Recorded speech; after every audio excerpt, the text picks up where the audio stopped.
we'll talk about that in a bit after we talk about the 9 stages.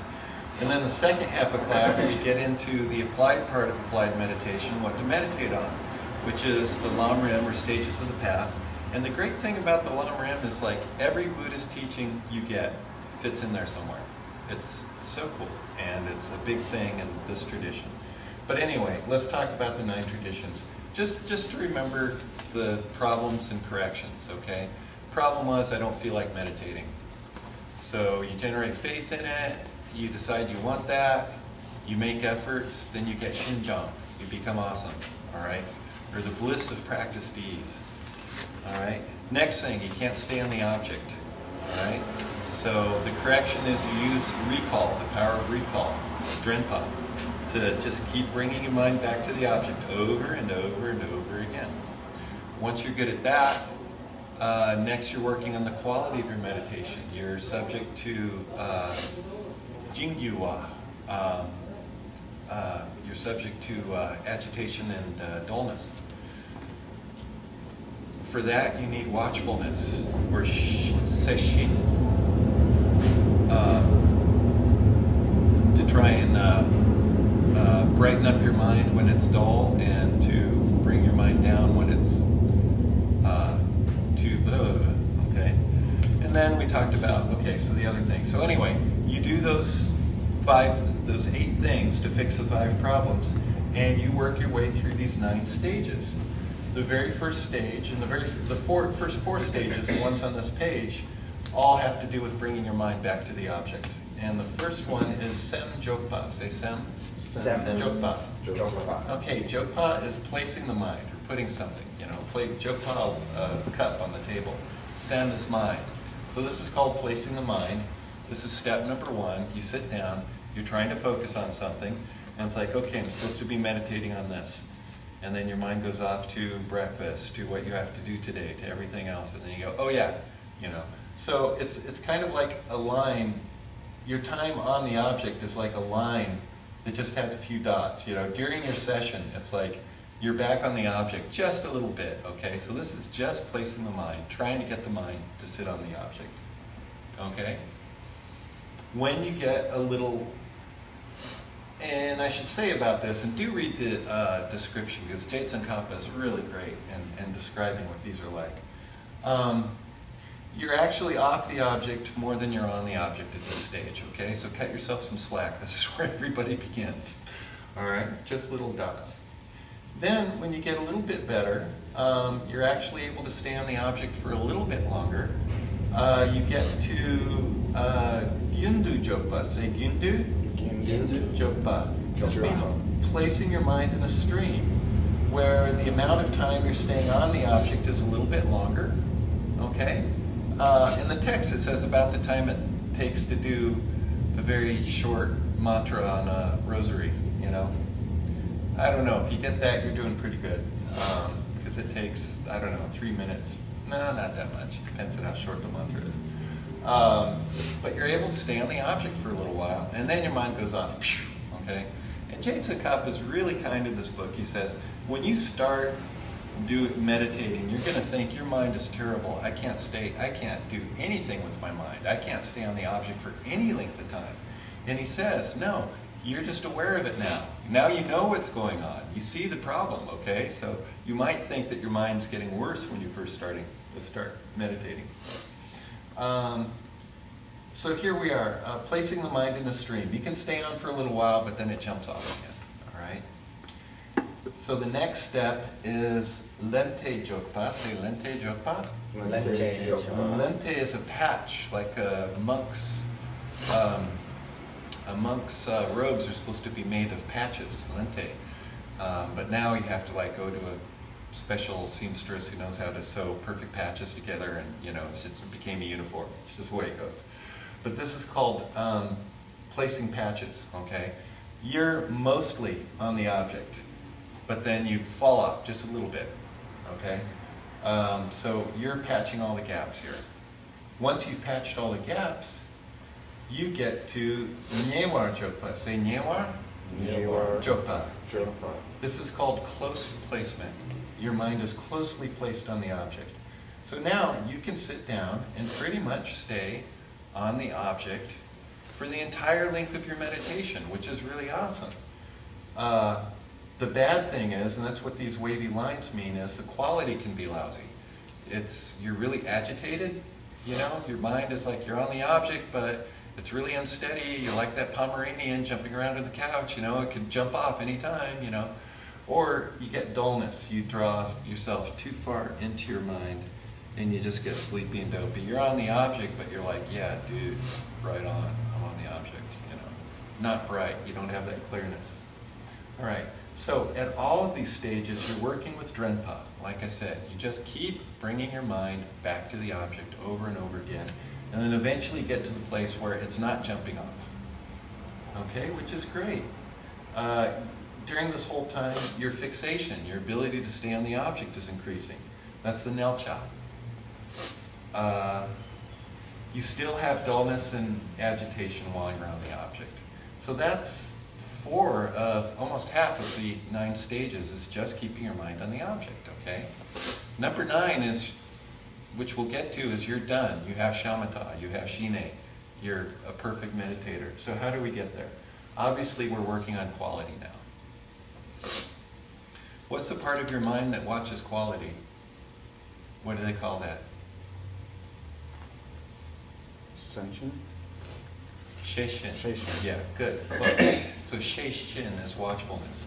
And again, let me do my rant about the word mindfulness. What the heck does that mean, okay?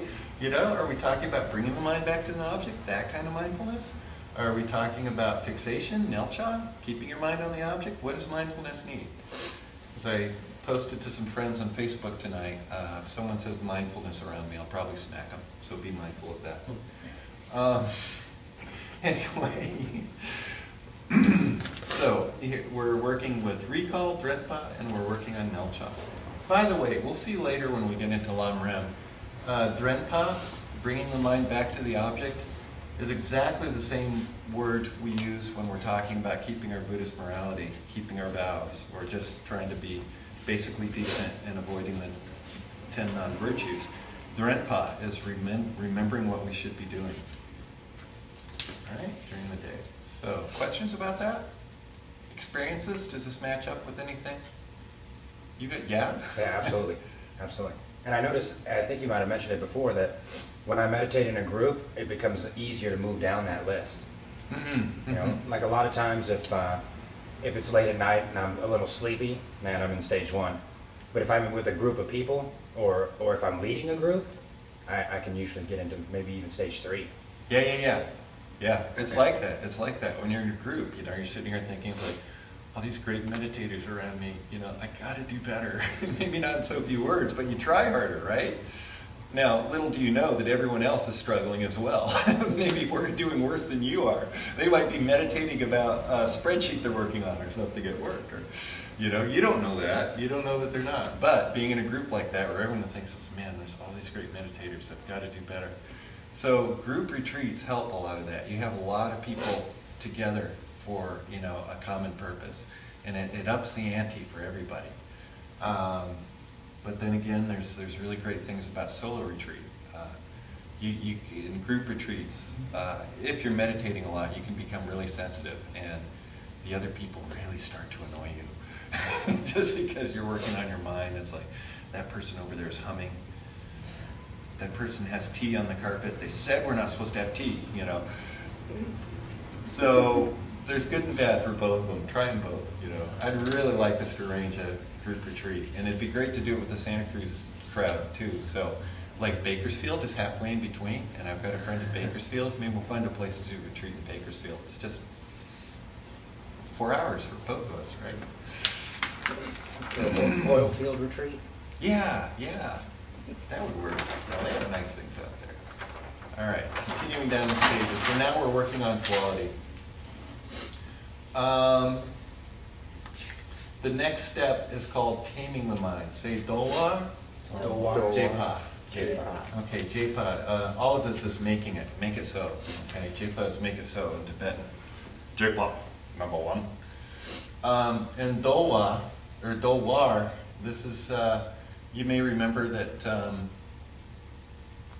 Dolwa is vowed morality, taming your mind, taming your actions, all right?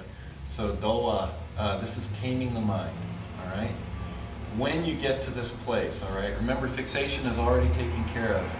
Now we're trying to avoid gross dullness, okay? We know we're smart enough not to eat half a pizza before we sit. We're smart enough to try and do it, you know, not in the morning before we're awake and not late at night when we're completely exhausted, but having some energy for meditation. Here, this is once we've wiped out gross dullness, all right? The part of you that just wants to sleep while you're meditating. What else about this? Your watchfulness has gotten really powerful, okay? You stay on the object. You don't have to worry about staying on the object anymore, all right? And then the internal critic starts going, yeah, so you're on the object, but can you brighten it up a little bit? Aren't you a little sleepy? Yeah, you're right. Okay. You know, all right, I'm on the object. I'm a little brighter. Watchfulness, Seishin, again, is like, dude, you know. Or dudette, sorry. I don't mean to be sexist. All right, Seishin is a little guy is in there saying, you gotta wake it up a little bit. This is meditation. This is not nap time. This is meditation, you know. So you're really working that watchfulness muscle that's keeping an eye on how your meditation is going, okay? This is when it's getting really powerful. When you've gotten to taming the mind, it's like watchfulness is finally to the point where you're not sitting in dull and gross dullness anymore. You're reasonably bright on the meditation. Agitation and subtle dullness are still a problem, okay? So now and the watchfulness has been ringing the bell and waking you up and all of that, okay? You can overcompensate at this point a little bit. Watchfulness is real powerful. The next one is like trying to get watchfulness to shut the heck up a little bit, all right? This is Shiwar Jepa. Say Shiwar Jepa. Shiwar Jepa. Make it peaceful, or pacifying your mind, they call it. Shiwa, I just love this word. Master Shantideva in Tibetan. Well, Shantideva means peace angel in Tibetan. In Sanskrit, he's Shiwahwa, or angel of peace in Tibetan. So she is really, I really like that word, peace. Give peace a chance. So at this point, maybe you're overcompensating a little bit by smacking your mind around for being dull, and you have a little bit of agitation here at this point. So you're trying to make the mind peaceful. So here we are. You can't have subtle dullness anymore, all right? You're past that in stage number 5. Here at 6, now you're looking for subtle agitation. You've brought yourself up too much to get out of gross dullness. All right, so you make the mind peaceful. Here you're working mostly on subtle agitation. Not a lot to say, okay? So now we move on and we get to Nampar Shiwa Jepa. Say Nampar Shiwa Jepa. Nampar Shiwar Jepa. Nampar is totally or equal in a way. Shiwar, again, same sense. This is making the mind totally peaceful. So at this point, here we're at stage 7, okay? We're almost there to stage 9. Your recall and your watchfulness are total. You've developed those to perfection. You can't lose the object. You can't fall into agitation or dullness without watchfulness going, hey, hey, hey, wake up, do something, okay? You no longer have Jinggyuwa. Got a little scrawly there at the end. So this is really great, okay? You're on the object. You're not flipping around too high up here or falling down here into subtle dullness. You know, I would like to talk about subtle dullness again because a lot of people think that that's meditation when you're in kind of this trance-like state. You're not totally asleep or too full or just want to roll off, but you're in this really kind of quiet, drawn insight kind of thing, okay? At this place, you want to get your nyarcha, your intensity on the object, so you're brightly focused on it. At stage 7, you've done that. You're holding the object, you're holding it brightly and firmly, okay? The way you like hold a bowl full of nitroglycerin. It's like, I am not going to let this go, okay? So this is really great. These 3 stages, you're working with equality. You're struggling with dullness and agitation, both gross and subtle. here we are. You've found the spot now. You found the spot. This takes you to stage 8.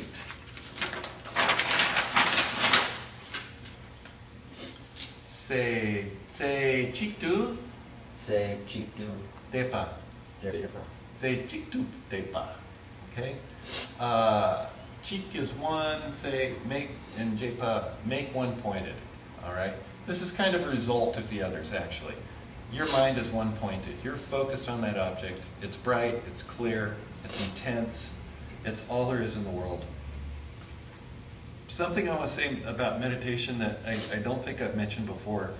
In some ways, you already have all the tools, okay? If you've ever been super focused on a movie or a book or something going on, or I don't know, you're in the middle of a tournament and there's nothing going on but your opponent and what every movement of theirs is and what every movement of yours is. There's nothing else going on in the world. The clock, the crowd, anything. Or watching an intense game or a book or a movie. That's the kind of state we're looking for. Bright-eyed and bushy-tailed, in the flow, all right? This learning how to meditate, it's like the way they train dolphins and whales at the whale jail over there, like SeaWorld, you know? It's kind of cruel, but they're taking behaviors that these animals already have, okay? Dolphins, they will jump up in the air and flip to try and see, you know, for miles around, all right? So they just get to do them on command by bribing them with fish. Same thing with meditation. You're trying to get your mind to do what it would automatically do almost if you're in something really intense, or a great book, or a great movie, or other things, okay? Complete and total bright focus. This is one-pointed meditation. No more jingyuwa. No more dullness, no more agitation. It's bright, it's vibrant. This is what we're talking about. You still need a little effort at this point to get into that. You sit down, you go, okay, dullness gone, agitation gone, dink, I'm on the object. All right? Still needs a little effort. The 9th stage, shamatha, all right? We actually call it nampar jokpa. Say nyampar, jokpa. Jokpa is that word that came back from before. It's placement, and nyampar means equal placement. This is achieving equilibrium, they call it, or balanced meditation. You sit down almost automatically. You know where you're going. You've been there 1,000 times before. Dink, you're in deep meditation. Now you're in shamatha. What's it like? When you're in the deepest state of meditation, it's like those other things I talked about, intense books, movies, games, competitions. You're hardly aware of your body, but if you think about it, you've got this feeling like you're just made out of cotton or made out of sky or something like that. And it's really cool. No more blood and guts and bones, you know. If you think about your body, it's like, wow, it's like, I know it's there, but it just feels great, you know. And your mind, it's like you can do anything. I don't know, I think about near the end of The Matrix when Neo's fighting the agents, but, you know, he understands the Matrix now. And before it was really intense. He's having to fight and do all this, and now he's just, you know, fighting them off with one hand, okay? It's like that. It's like that, only with your mind. You can do anything with your mind. You can take it any place you want to go. In a way, you are out of the desire realm temporarily. It's like all the things that keep us in the desire realm, food, sex, you know, you're in the first stage of the form realm, which is pretty cool. All right? Here's this amazing place you've gotten to. And a lot of people think, this is it, I've reached enlightenment, you know? No, you've gotten your black belt now, okay? Now you can really do some stuff. All right? This is shamatha. This is achieving equilibrium. How do you do it? Just takes practice. Just donkey determination. You just keep pulling that cart, okay? It will get where you're going. Look at your chart, the thing that I handed out. In the reading is a complete description of all the different stages, but there's a few things in there. The elephant represents dullness, and the monkey represents agitation. You get that, right? Okay. The little monk guy, the meditator, that's you. He's holding two things, and you know, I should have gotten a bigger blow up of it. He's holding a hook, and he's holding a rope. Okay. The hook is recollection. You know, apparently when you're taming elephants, they have such thick skins. You just grab a hook and you just pull them where you want to go. It doesn't even pierce their skin because their skin's like an inch thick. So the hook just goes. Yeah, I know. That's India. You know, what can I say? And then the rope. So that's recall and that's watchfulness. All right. The rope wraps around things, and the hook is what brings the mind back. The flames represent how much effort you have to make.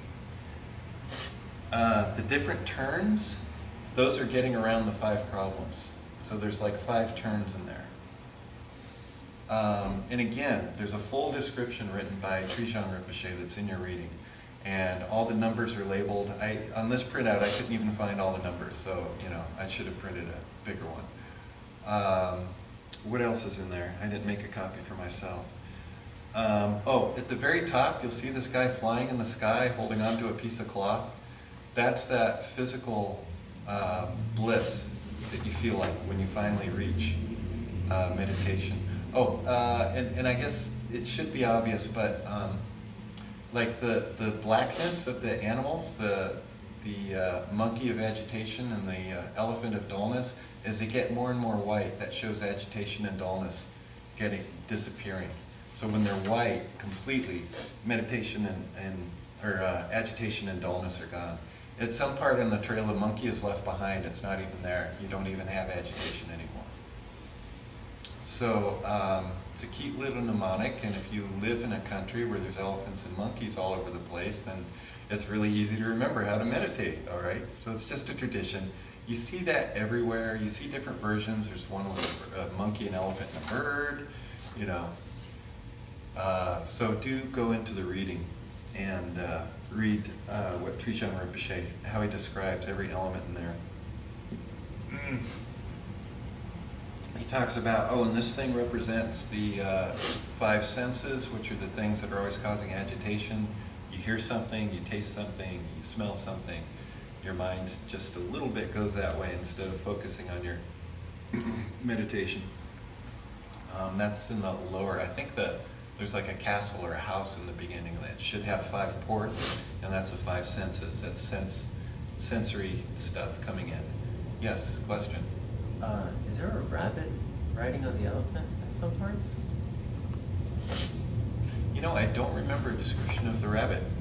Could very well be. Yeah, it looks like it. Yeah, I see that. I don't remember Trijang Rinpoche mentioning what the rabbit was. Or maybe I missed it. He has like 25, 30 labels in there. You know, 32, and I can't even find them all. So at some point he probably says what the rabbit is. It looks I like see all the 14. numbers in there. 14 and 18 maybe. 20. Little rabbit tail. Yeah, 14 through 20, there's a little. To be honest, I don't know this thing super well. It's kind of like a sidebar to the whole thing.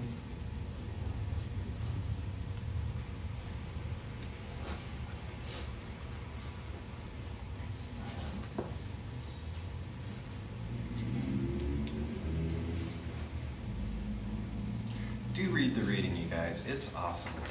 It's just really awesome. I'll admit, I will confess before you, as I was trying to get through all these classes, sometimes I would just read the notes and then start to read the reading and think, oh, I got to go do something else. Now that I have to teach this stuff and know it, it's so awesome. And it's like, whoa.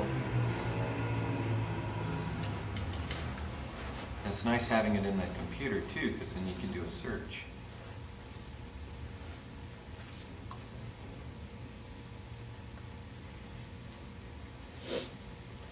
Okay, I just searched the whole text, and there's no mention of a rabbit in there.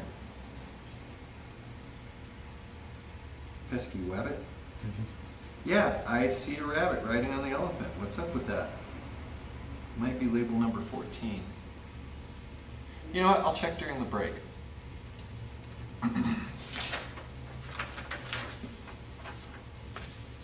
So yeah. leave unanswered questions. Now you have to look at the text. All right, one final thing to mention about meditation, and then we'll go on, we'll take a break, and then we'll go, what am I doing for time? We'll take a break, and then we get into Lama, which is really great. There's a story that Geshe Michael tells a lot about, he asked Ken Rinpoche, and they're all back here on this picture here. Geshe Michael asked Ken Rinpoche, it's like, look, we're doing this sadhana, this daily practice for Vajrayogini, and there's like, 200 scenes in there. This happens and that happens, and light goes out and it comes back, and there's this letter and there's this disc, and then, there's like 200 scenes in there. How is that?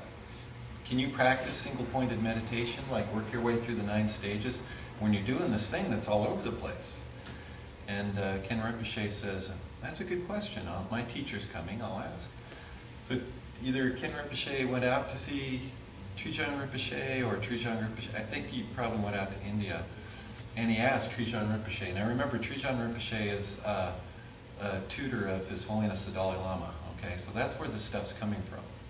So he knows, if he teaches the Dalai Lama, he probably knows his stuff pretty well. And he was a direct disciple of Paponka Rinpoche, who writes so much of the commentary we're reading. And so he asks him, so, when people are doing the sadhana, the dakye, how can they practice single-pointed meditation, shamatha? And Trijang Rinpoche just looks at him and says, it's all one thing. That's his answer. And that was it. So Ken Rinpoche goes back to Geshe Michael. You know what he said? It's all one thing. So that's a lead into, there's different things you can meditate on, okay? It's not all about meditating on your Lama or a Buddha, or it's like, what if you're, doing 7 limbs on your teacher, your Lama, the Buddha, that's 7 things. That's not one-pointed, it's all one thing, okay? One kind of meditation, the one that when we think of meditation, is Joknom. Say Joknom. Joknom. Here's that root of Jokpa again. Placement, fixing the mind on an object. Boom. Hang on to the object. Just leave it there. Okay? There's another kind of meditation, and you should be familiar with it because it's in all your homeworks, right? Meditate on the 6 this or the 7 that or the 9 that. Okay? That's a review meditation. Yeah, you have a list of 5, 6, 7, 8, 10 things, whatever, to go through in your meditation, but it's all one thing, okay? That is the subject of your meditation. And then there's analytical meditation, when you really, start kicking it around a little bit. Review meditation is Shargom, say Shargom? Shargom. And then there is analytical meditation. Now, some of our Zen friends or stuff might say, can't analyze, you're supposed to get rid of concepts, nonsense. You start kicking the tires on a thing. So I have this list of things. Does 1 follow from 2? Does 2 follow from 1? Okay, do I go backward? Can I go backwards? It's like, how are these 2 related? Wait a minute, these 2 contradict. How can I have both of those? That's an analytical meditation, when you're really, really working on something deeply. Now, I put these numbers here because really what can happen, and what's happened for me sometimes is a meditation, I will start with a review meditation, okay? And then I start analyzing it, like I talked about. And sometimes it comes to a contradiction. After all, in the Indian school that we follow is Prasangika Madhyamaka, which is the middle way sarcastic answer school. So sometimes it will bring you to a point that doesn't make any sense, and then you meditate on that, boom, something will pop out of it. So you start with review, going over the thing, you analyze it, and then something will pop out. It's really hard to describe, you just have to do it, okay? And then you focus on that. Boom, bring it in really tight. And that's where the candy is, all right? That's the fixation meditation. For example, maybe you're meditating on the fact that, okay, there's 6 perfections, you review the perfections, you meditate on how one can lead to the other. Yeah, I can see if I were living an ethical way of life, that would throw me into not getting angry, because how could I be angry at, people, or maybe giving, you know, it's like if I'm giving people all this and I'm willing to give everything, why do I get angry when I lose something, you know, no big deal. And then joyous effort, and then okay, meditation, which is supposed to bring you to wisdom. But the thing is, those other perfections aren't perfections unless they're done with wisdom, understanding the emptiness of them. So they say you need the first 5 perfections to get to the 6th perfection, wisdom, understanding emptiness, but you need to understand emptiness for the first 5 perfections to be perfections. And you say, well, how can you, you know, and then something will pop out of that, some kind of realization or understanding of emptiness. And then you focus on that, and it's awesome. So that concludes the technical meditation part of applied meditation. After the break, we're going to get into what to meditate on. So, smoking fiatum. Recognize, hey, you're subtly dull or